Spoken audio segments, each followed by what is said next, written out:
Who's that up there? I think it's a robin. That's my guess. Oh yeah, that's a robin. That light's gonna suck, but can you see him at the end of the tree? You see him up there? Robins have the coolest sounds. So many different sounds.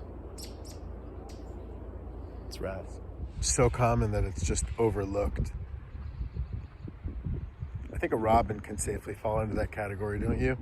The males definitely have more of a red, orange, called rufous in the bird world. It's a rufous breast. There's a female coming along. I was about to say the head would be more kind of grayish and the red wouldn't be as pronounced. What a badass. Gobbling up worms. Gobble, gobble, gobble, dude. And you, young lady, I see you back there, hovering, waiting, watching. You just caught a worm. Good job, dude. Way to go. Congrats. Anyway, I think robins are awesome. That's my contention.